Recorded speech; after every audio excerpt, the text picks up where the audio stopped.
한 주간도 잘 지내셨나요? 지난 시간에 자녀의 발달 단계에 대해서 우리가 이야기를 나눴고요. 그 자녀의 발달 단계에 맞춰서 우리가 함께 할 때 자녀와의 또 좋은 관계들, 그 자녀를 잘 세우는 부모가 되리라는 기대를 하게 됩니다.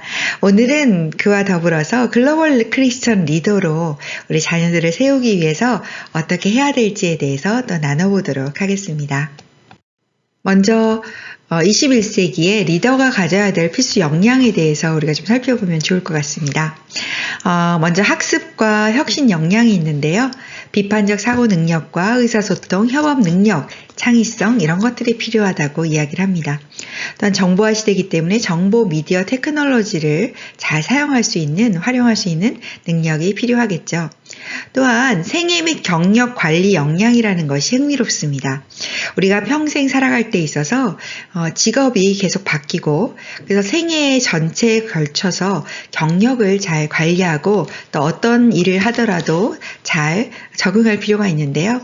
그런 면에서 유연성과 적응력을 가지고 있고 진취적인 태도와 자기 주도성 그리고 사회적 다문화 역량 이런 것들을 갖추는 것이 필요하겠죠. 당연히 생산성과 또 사회적 책임, 리더십, 책임감 이런 것을 통해서 정말 어떤 문화와 어떤 일을 만나더라도 그것을 잘 관리할 수 있는 역량과 연결된다고 볼 수 있겠습니다. 그래서 기초 학업 능력이 또한 중요하게 되겠는데요. 그것이 읽기, 쓰기, 세마기로 이야기를 합니다. 특히 읽기에 있어서 요즘 문해력 얘기를 하는데요. 어떤 내용인지 그 주제를 잘 파악해서 잘 이해하는 것, 그 문해력이 굉장히 중요한 또 역할을 하겠다라는 생각이 듭니다.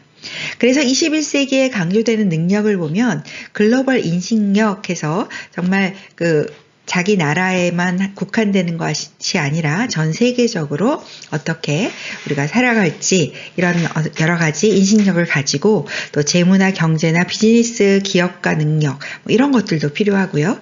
또 시민사회 그래서 이 세계를 다 어우러서 함께 갈 수 있는 그리고 건강이나 환경에 대한 이해력들 이런 것들이 다 필요하다고 이야기를 하고 있습니다.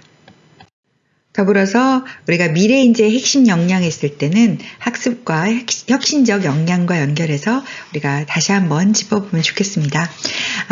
비판적 사고 능력과 창의성, 의사소통 능력, 또 협업 능력 이런 것들이 필요하고요. 또 더불어서 크리스천 리더이기 때문에 스피리추얼리티, 영성이 필요하겠죠. 그런데 이 비판적 사고 능력, 창의성, 의사소통 능력, 협업 능력 이런 것들이 사실은 코칭과 많이 연결되어 있습니다. 그래서 코칭이 함께 할 때 자기 주도력을 더 갖고 창의적 마인드의 기업가로서 또한 인공지능의 시대에 개인 맞춤형 코치가 함께 할 때 또 이런 미래 인재의 핵심 역량들이 더 발현될 수 있게 도울 수 있다. 이런 얘기를 좀 드리고 싶고요. 이 코칭에 대해서는 이제 다음에 다루도록 하겠습니다. 우리가 이제 글로벌 크리스천 리더에 대해서 이야기하면서 과연 중산층을 어떻게 얘기하는지 이 중산층이라는 게 리더하고도 연결된다고 생각이 들어서 한번 나라별로 좀 찾아보는 것도 우리가 도움이 되지 않을까 싶습니다. 미국의 경우는 시민의식을 좀 강조하는 것을 좀 볼 수가 있겠는데요.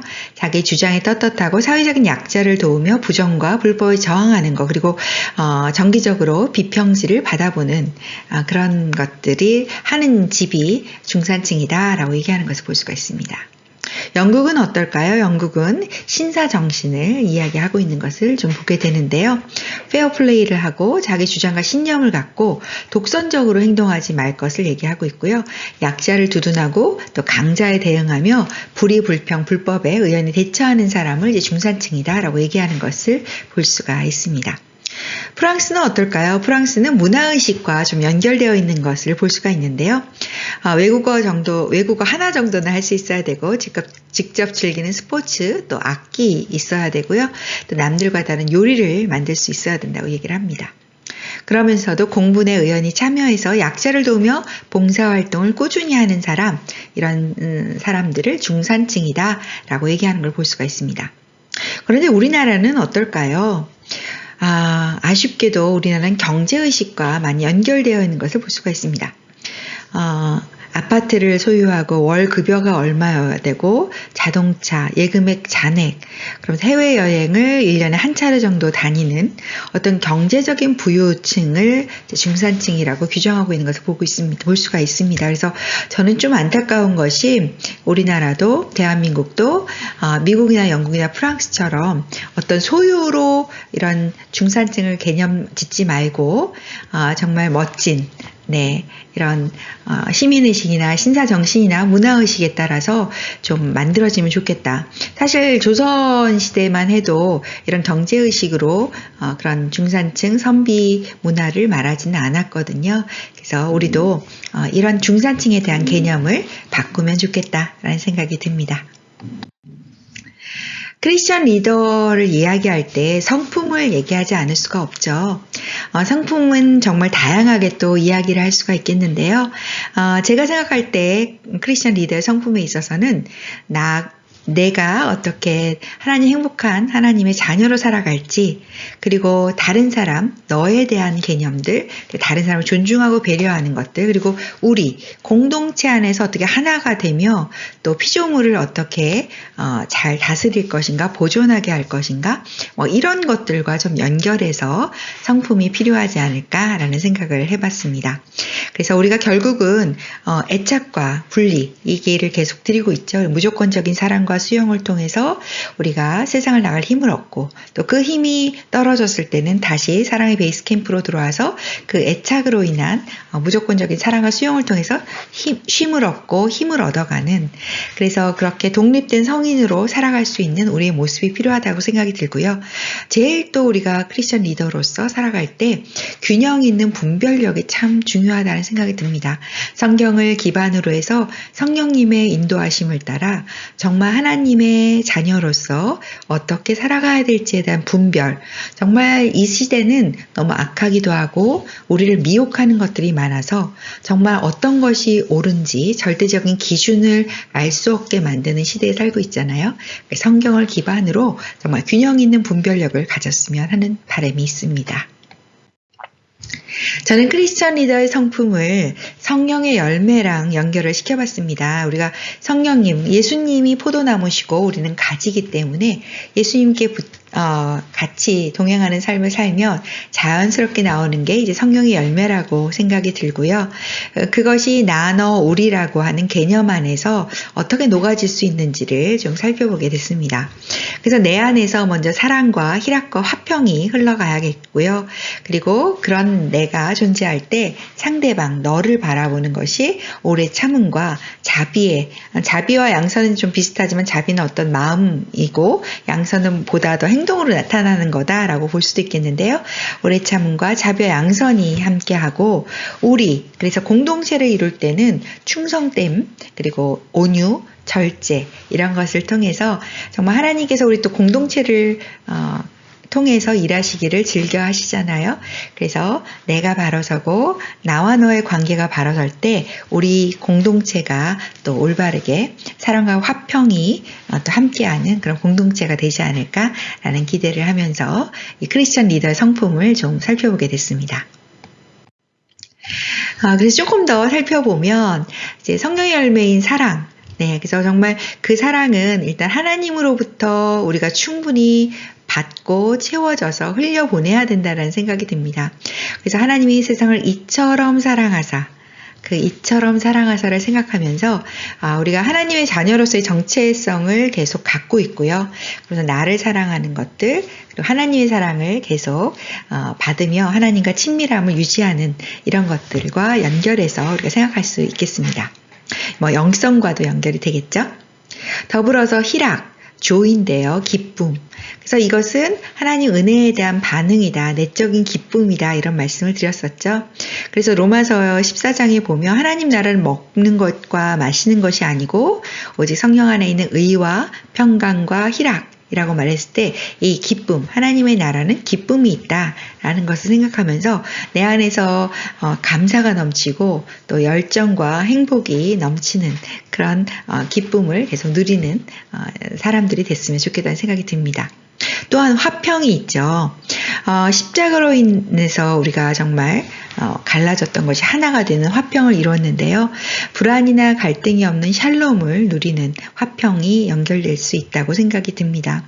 그래서 예수님께서 나의 평안을 너에게 준다라고 말씀하셨던 그 화평, 피스를 우리가 누려야겠고요. 이 안에서 샬롬과 기쁨이 함께할 때 지혜와 창의성 또 경건 이런 것들이 함께하리라는 생각이 듭니다. 이렇게 내가 충분히 채워질 때 너를 바라볼 수 있겠죠. 그래서 상대방과의 어떤 관계, 나와 너의 관계에 있어서 또 어떤 성품들이 필요한가를 좀 살펴보게 됐습니다. 오래 참음, 그래서 정말 고린도전서 14장에 나와 있는 사랑은 했을 때 오래 참고가 먼저 나왔던 것이 의미가 있지 않을까라는 생각을 하게 됩니다. 그래서 오래 참는다는 것은 소망을 가지고 바라보면서 요동하지 않고 기다리는 힘, 소망과 오래 참음은 같이 있는 것 같아요. 그래서 예수님께서 그 앞에 있는 즐거움을 위하여 십자가를 참으셨던 것처럼 우리는 그 사람을 더 공감해주고 기다려주고 경청해주고 더 성실히 나아가는 이런 성과 연결해서 우리가 좀 생각할 수 있지 않을까 싶습니다. 자비가 있습니다. 자비는 긍휼, 상대를 세우려고 하는 갈망이라든지 관심, 배려, 존중 이런 것과 연결이 될 수 있겠는데요. 그래서 누가복음에서 보면 원수를 사랑하고 선대하라 라는 말들이 나오죠. 환대하고 선대하는, 그래서 배려와 존중 그리고 상대방을 위하는 이타적인 마음 이런 것과 연결이 된다라고 생각이 듭니다. 양선은 어떨까요? 양선은 선을 베푸는 삶입니다. 그래서 자비는 그런 마음이고요. 양선은 행동으로 나타난다고 볼 수 있겠는데요. 정말 악에게 지지 않고 선으로 악을 이기는 것이 양선이라는 생각이 듭니다. 그래서 겸손히 봉사하며 가정이나 일터나 만나는 모든 사람에게 이렇게 선을 베푸는 삶을 사는 것이 크리스천 리더의 성품과 연결이 된다라고 보여집니다. 또한 나와 너의 관계들이 잘 이루어질 때 이제 우리 공동체를 세울 수 있다라고 보여지는데요. 공동체를 잘 세우려면 충성됨이 있어야겠죠. 그러니까 충성이라는 건 성실함과 연결될 수 있고 또 믿음으로 하나님께서 그곳에 있으란 그곳에 머무는 그런 오직함, 충성됨 그런 것과 연결된다고 생각이 듭니다. 그래서 하나님을 사랑하고 그의 계명을 지키는 자에게는 하나님께서 언약을 이행하시며 사랑을 베푸시는 것들을 기억할 수가 있겠죠. 그래서 충성과 연결된 성품을 보면 책임감이라든가 또 정직하게, 신중하게, 충실한 모습으로 함께하는 것들 연결된다고 보여집니다. 또한 온유함이 있어야겠죠. 사실 공동체 안에서 살다 보면 내가 나를 희생해야 될 때도 있고요. 그리고 함께 모든 걸 해야 되기 때문에 뭔가 함께 협력하고 또 갈등을 잘 풀어가는 여러 가지 것들이 필요하다고 생각이 됩니다. 정말 너그러움, 포용, 온화함, 정말 다스려진 인격이 되어야 이것이 가능하다라고 생각이 들고요. 예수님의 마음을 배울 때 마음이 온유하고 겸손하다고 말씀하셨던 것처럼 우리가 포용하고 관대하고 또 이 안에 용서도 같이 들어가는 것 같습니다. 남들을 이렇게 배려하는 그런 마음들, 그래서 그럴 때 이제 공동체가 하나로 잘 갈 수 있겠죠. 더불어서 절제, 셀프 컨트롤이 너무너무 필요합니다. 자기 성찰을 하면서 자기를 절제할 수 있는 힘들을 가져야겠죠. 그래서 말이나 감정, 욕심, 생각, 행동, 재물까지 다 절제해야 되는데요. 중세의 수도원에서 사실 첫 번째로 절제해야 되는 것을 식욕으로 얘기했었거든요. 그래서 우리가 정말 절제하는 것들을 잘 생각해 봐야 되겠습니다. 그래서 이기기를 다투는 자마다 모든 일에 절제한다라는 부분들, 그래서 자율성을 갖고 독립성을 갖고 그러나 질서를 세우고 정의를 지켜가는 이런 성품과 연결해서 우리가 셀프 컨트롤, 절제를 생각해 볼 수 있지 않을까 싶습니다. 그래서 크리스천 리더의 성품이 이제 저는 이렇게 성령의 열매로 풀었는데요. 이 성령의 열매 9가지 중에서도 어쩌면 이 절제가 이 나머지 것들을 더 잘 풀어내는 그런 거에 있어서 중요한 토대가 되지 않을까라는 생각도 함께 합니다. 글로벌 크리스천 리더를 세우는 데 있어서 저는 또 다중지능에 대해서 같이 연결해서 봤으면 하는 마음이 있습니다. 다중지능은 우리가 IQ 이렇게 해서 어떤 그 지적인 지능만 이야기했던 것에서 벗어나서 우리가 각자마다 잘하는 지능이 따로 있다. 이것을 이야기했었죠. 그래서 어떤 친구는 언어 지능이 좋은 친구도 있고 또 자연 지능이 높은 친구도 있고 건강 지능이 높은 친구 굉장히 다양하다라는 것을 이제 그런 인식을 갖게 해준 게 이게 바로 다중 지능인데요. 그래서 이런 지능이 높은 사람들이 또 그거와 연관된 직업을 가지면 좋다라고 이야기를 하는데요.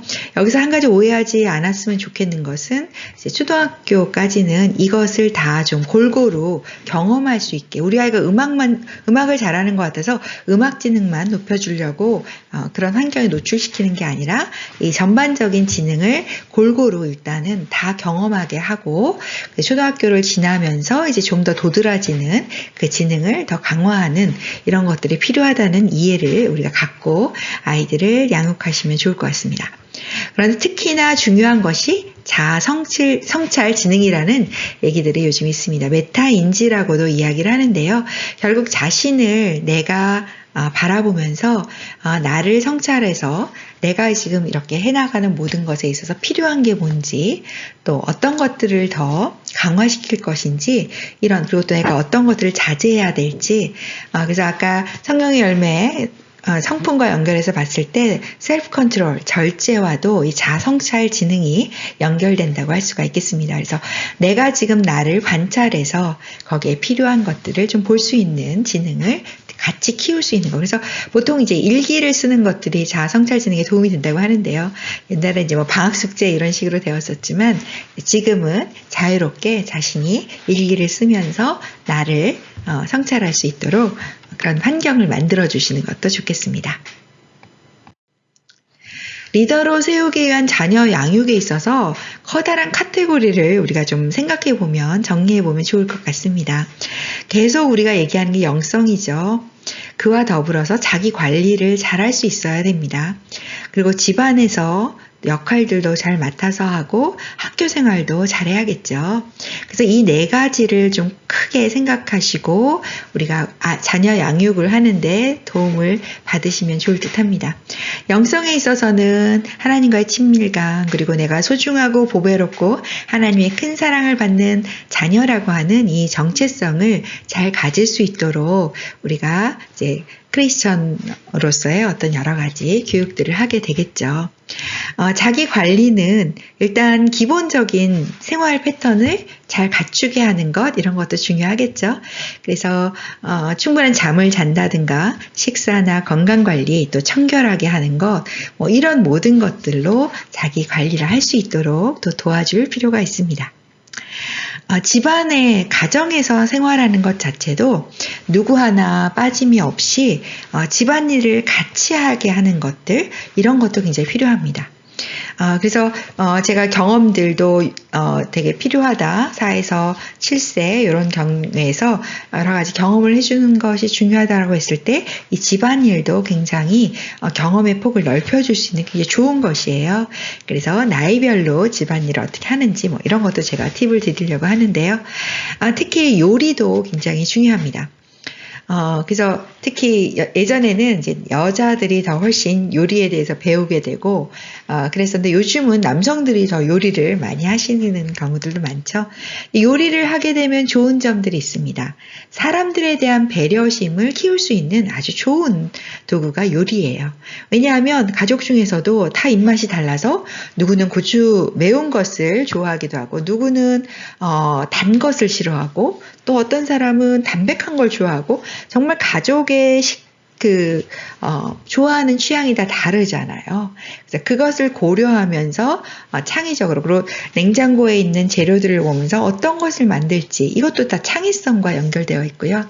그래서 이런 요리를 하는 것에 같이 동참해서 어릴 때부터 좀 만들어 보게 하는 것들, 그리고 밥상을 차릴 때는 다 같이 식탁을 같이 차리고 또 설거지나 이런 것도 돌아가면서 하는 뭐 이런 식의 어떤 집안일을 같이 나누어서 나눠서 함께 하는 것들도 필요합니다. 또한 용돈 이런 것들은 정말 재정에 대한 관리도 우리가 할 수 있도록 도와줘야 돼요. 저도 사실 어릴 때 용돈을 관리하고 이런 것들은 별로 배우지를 않아서 지금도 좀 개념이 없는 것 같습니다. 그래서 이런 재정에 대한 앞으로는 더 그런 것들이 필요한 것 같아요. 그래서 이제 이런 부분도 고려해보고 이제 아이들이 7세 이상이 되면 학교 생활을 길게 하는데 그 안에서 사실 공부도 필요한 만큼 해야 되겠고요. 또 선생님과의 관계, 친구와의 관계, 그래서 그 학교 안에서의 생활들이 그 질서 안에서 그 나름의 권위에 잘 순응하면서 또 자신의 역량들을 키워가는 이런 것들도 우리가 잘할 수 있도록, 그래서 이 큰 카테고리를 보시면서 또 리더로서 어떻게 자녀 양육을 할 것인가 또 생각해 보시면 좋을 것 같습니다. 제가 집안일이 굉장히 중요하다 이야기를 드렸는데요. 한번 나이에 따라서 어떻게 집안일을 분담할 수 있을까 잠시 나눠보면 좋을 것 같습니다. 사실 1에서 3세 너무 어리죠. 그런데도 이렇게 어린 아이들도 사실 집안일에 동참할 수 있다는 것을 좀 보시면 좋겠습니다. 놀이의 연장으로 이것을 만드는 것이죠. 마신컵은 갖다 놓고 휴지통에 휴지 버리고, 장난감도 자 우리 이제부터 치우는 시간이야 이래서 같이 장난감 치우고, 엄마가 이렇게 빨래를 개거나 할 때 옆에서 같이 빨래도 좀 수건을 좀 개어본다든가. 굉장히 서투를 거예요, 그죠? 그래도 같이 해보는 것, 빨래통에 또 넣는 것, 이런 거 다 놀이의 연장처럼 재밌게 활동을 할 수 있다는 거 기억하시고요.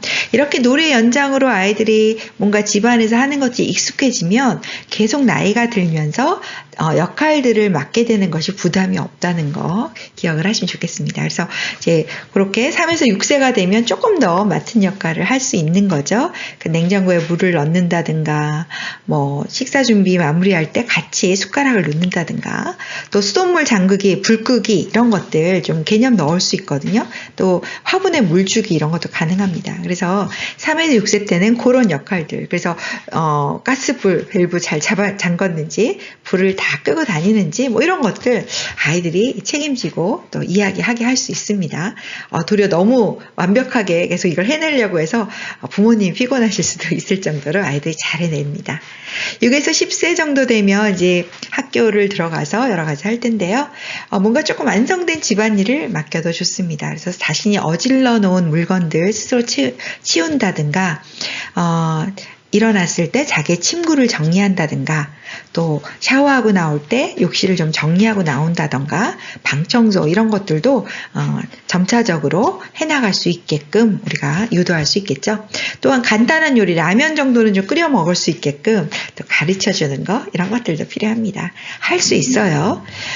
그래서 만 10세부터 이제 아이들이 커서 독립할 때까지는 정말 가족의 일원으로서의 책임들, 그래서 이제는 하기 싫어도 하는 것들이 좀 생겨야 된다는 생각이 듭니다. 그래서 쓰레기를 버린다든가, 재활용품 같은 거 정리하고, 또 자신의 옷이나 신발 같은 것도 좀 세탁하고 다림질도 하고, 뭐 이런 식의 일들을 해나가는 거죠. 그렇게 해서 쭉 했을 때, 정말 독립했을 때도 자기 스스로 혼자 살 수 있는 능력을 갖출 수 있도록 돕기도 하고요. 또 이런 경험을 통해서 우리가 각 나이 그리고 발달 단계에 따라 필요한 것들, 또 성품 이런 것들도 함께 또 성숙해지게 만들 수 있으니까요. 이 집안일 역할 분담에 대해서 한번 고려해 보시면 좋을 것 같습니다. 또 재정교육 되게 필요하다고 말씀드렸죠. 사실 아이들 어리면 돈에 대한 개념을 모를 것 같지만 사실은 이제 물건을 살 때 돈을 쓰고 하기 때문에 아이들은 이제 돈의 개념들을 점차 알게 됩니다. 그래서 4세 이상이 되면 돈의 개념, 저축 이런 것들에 대해서 좀 알게 돼서 그때부터 사실은 해주시면 좋겠습니다. 그래서 통장도 만들어 주시고 아니면 돼지저금통 저금통을 가지고 같이 돈을 모은다든지 이런 어떤 개념들을 좀 가르쳐 줄 필요가 있어요. 그리고 돈의 가치가 어떤 건지, 그래서 돈이 있으면 여러 가지로 편리하지만 또 그것을 잘 써야만 된다는 거, 이런 것도 알려주시면 좋겠죠. 그래서 6개에서 10세 정도가 되면 돈을 잘 쓰는 방법을 알려줄 수 있습니다.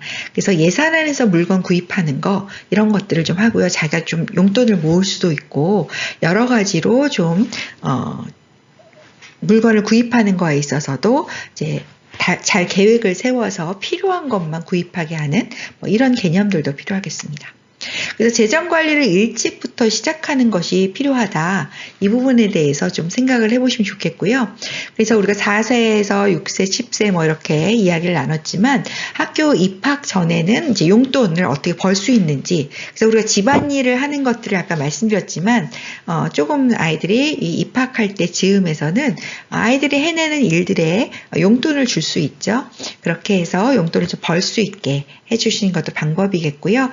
지출과 저축 그리고 기부하는 것에 대한 개념들도 해서 이렇게 박스들을 나누고 그것을 아이들이 좀 구분할 수 있게 하는 것들, 또 기부 박스 같은 경우는 가족이 함께 돈을 모아서 필요한 곳에 기부하는 그런 기부 문화도 같이 아이들이 체험할 수 있게 해주시는 것도 좋겠습니다. 그리고 청소년이 되면 재정에 대한 대화 수준도 좀 올려서 정말 예산과 구입 목록을 정하고 또 저축하면서 투자까지 하는 것들, 이런 개념들도 같이 만들어가는 것이 좋겠습니다. 그래서 이 재정 교육은 정말 필요한 것 같아요. 그리고 앞으로 살아가는 데 있어서 우리가 이런 재정을 잘 관리하는 것들이 모든 생활에서 또 필요한 부분이기 때문에 이런 것들을 좀 잘 이해시켜 주시면 좋을 것 같습니다. 이제 고등학교를 졸업한 다음에 또 대학 학자금이라든가 또 크레딧 카드 이런 것들도 이제 만들어서 이제 재정에 있어서 어떻게 또 잘 할 건지, 또 사실 크레딧 카드를 잘못 쓰면 부채가 생길 수 있잖아요. 그래서 가계부를 작성하고 이런 것들에 대해서 계속 사실은 이제 학교 입학 전에 용돈, 특히 청소년 되면서부터도 이런 가계부를 좀 적게 하면 좋지만 어쨌든 그 아이의 수준에 맞춰서 사실 기질에 따라서 이런 거 가계부나 이런 거 쓰는 걸 또 어려워하는 친구들도 있어요. 그러니까 그 아이의 기질이나 또 성격 이런 거에 맞춰서, 그러나 이런 것의 개념들을 가지고 또 실천할 수 있도록 계속 도와주시면 많은 도움이 되겠죠. 네, 글로벌 리더십을 가질 수 있도록 우리가 여러 가지 방면에서 성품이라든가 또 재정교육, 집안일 이런 것들을 하면서 어떻게 또 리더십으로 이어질 수 있을지 여러 가지를 좀 나눴는데요. 잠시 쉬시고 와서 또 다음 강의 연결하도록 하겠습니다.